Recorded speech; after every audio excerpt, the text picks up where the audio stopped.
बदलापूरचा आरोपी अक्षय शिंदेच्या एन्काउंटरवरून विरोधकांनी शंका उपस्थित केली। ज्या शाळेत चिमुकलींवर अत्याचार झाले तिथल्या फरार संस्था चालकांना वाचवण्यासाठी एन्काउंटर झाल्याचं विरोधकांनी म्हटले। तर दुसरीकडे संजय राऊतांनी मुख्यमंत्री शिंदेंवरच निशाणा साधला।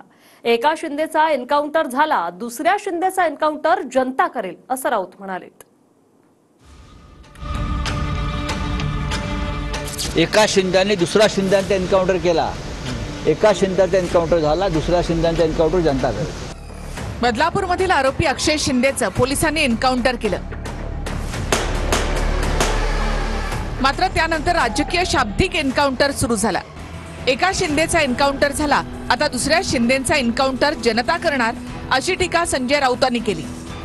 संजय राऊतांचा रोख मुख्यमंत्री एकनाथ शिंदे यांच्यावरच आहे, त्यामुळे शिंदेच्या शिवसेनेच्या नेत्यांनी सुद्धा एन्काउंटरच्याच भाषेत उत्तर दिलंय। अक्षय शिंदेच्या भोवती रहस्यमय काहीतरी एक निर्माण झालेला आहे पडदा, आणि त्या पडद्यामागचे सूत्रधार अजूनही अदृश्य आहे। का त्यांना वाचवायचा प्रयत्न झाला, का त्या माऊलीचा गुन्हा दाखल करून घेतला नाही आपल्या मुलींच्या संदर्भात, याचं उत्तर देवेंद्र फडणवीस, एकनाथ शिंदे यांच्याकडे आहे का? एका शिंद्याने दुसरा शिंद्यांचा एन्काउंटर केला, एका शिंद्याचा एन्काउंटर झाला, दुसऱ्या शिंद्यांचा एन्काउंटर जनता करेल। त्यांनी जो काही एन्काउंटर केलेला संजय राऊतने उबाटा गटाचा, आणि त्याची सुपारी दिली ती शरद पवारांनी, म्हणून तू तुझं काम कर, जनता ठरवेल कोणाचं एन्काउंटर करायचं। मुख्यमंत्री शिंदेंचा एन्काउंटर करायला संजय राऊतला 7 जन्म घ्यावे लागतील, आणि जनतेने स्वीकारलेलं आहे की मुख्यमंत्री एकनाथ शिंदे हे आपल्या गरिबांचे मसीहा आहेत। त्या शिंदेने केलेलं पाप, केलेलं कृत्य हे खरं म्हणजे बाहेरच्या देशात असता तर तिथल्या तिथेच गोळ्या घालून त्याला ठार मारला असता। त्याच्यामुळे संजय राऊतचं डोकं फिरलंय, त्याला ठाण्याच्या वेड्याच्या हॉस्पिटलमध्ये ॲडमिट करावं लागेल। एकनाथ शिंदे यांनी कोणाचा एन्काउंटर केलेला नाही, पण एकनाथ शिंदे यांनी शिवसेनेचं एन्काउंटर केलेलं आहे। एकनाथ शिंदे यांनी उद्धव ठाकरे यांचा एन्काउंटर केलेला आहे राजकारणामध्ये। संजय राऊत जे म्हणतायत की एका एकनाथ शिंदे आणि दुसऱ्या एकनाथ शिंदेचा एन्काउंटर केलेला आहे आणि जनता ज्याचा एन्काउंटर करेल, पण जनता एन्काउंटर आमचा करणार नाही आहे, जनता एन्काउंटर करणार आहे महाविकास आघाडीचा।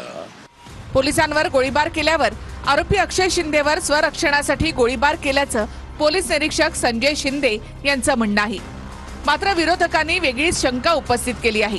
ज्या बदलापुरातील शाळेमध्ये 2 चिमुकलींवर अत्याचाराची घटना घडली, त्या शाळेचे संस्थाचालक उदय कोतवाल, संस्थेचे सचिव तुषार आपटे यांना वाचवण्यासाठी शाळेचा सफाई कामगार आणि आरोपी अक्षय शिंदेचा एन्काउंटर केल्याचा आरोप विरोधकांनी केलाय।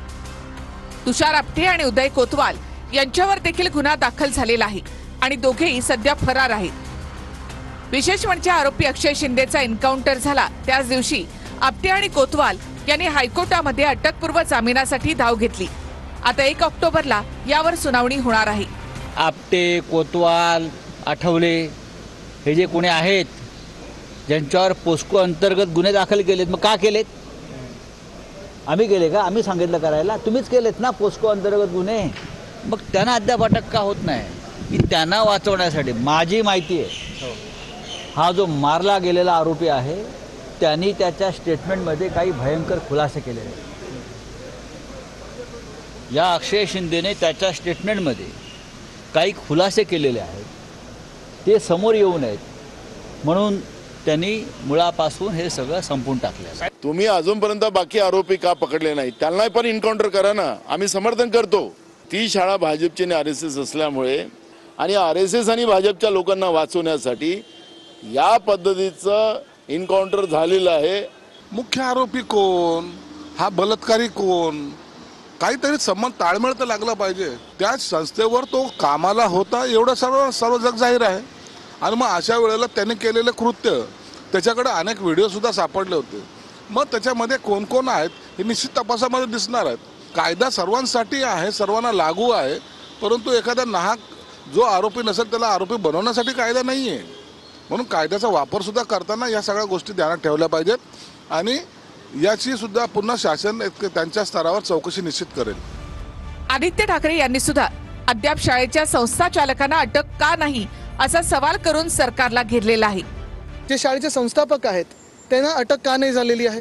दुसरी गोष्ट म्हणजे वामन म्हात्रे ज्यांनी एका महिला पत्रकाराला विचारलं होतं की तुझ्यावर रेप झालाय का, त्यांना का अटक झालेली नाहीये. आणि तिसरी गोष्ट म्हणजे ज्या पोलीस स्टेशननी साधारणपणे 7 दिवस लावले एका गरोदर महिलेला तिथे बसून ठेवलं FIR घेण्यासाठी, ज्याच्या विरोधात उद्रेक झाला आणि त्यानंतर 300 लोकांना अटक केली गेली. आपण पाहता FIR झाले, जणू काही गँगस्टर्स असल्यासारखे हातात त्यांच्या देखील बेड्या ठोकल्या होत्या आणि त्यांना पोलीस स्टेशनमध्ये नेलं गेलं होतं. त्यांच्यावर केसेस मागे कधी घेणार, हा एक मोठा विषय राहतोच.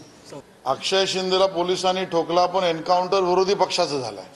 महाराष्ट्र विकास आघाडीच्या नेत्यांची विरोधी पक्षाची जी काही वक्तव्य आहेत नाही, बेशरमपणाचं लक्षण आहे. केवळ राजकारणासाठी कुठल्या थरावर गेलात तुम्ही? आणि महाराष्ट्र विकास आघाडीची लोक या अक्षय शिंदेच्या ठोकल्यानंतर त्याच्या फोटोची माळा घालून जपतायत. हे सत्ता पिपासू. सत्तेसाठी तुम्ही इतकं कराल? विरोधकांनी एन्काउंटर नंतर गंभीर शंका उपस्थित केल्या आहेत. शाळा भाजप आणि संघाशी संबंधित असल्यामुळे प्रकरण दाबण्यासाठी एन्काउंटर केल्याचं विरोधक म्हणतायत. तर संस्थाचालक आणि सचिव पोलिसांच्या हाती लागले नसले तरी हायकोर्टात अटकपूर्व जामिनासाठी मात्र पोहोचले. कृष्णा सोनारवाडकरसह ब्युरो रिपोर्ट TV9 मराठी.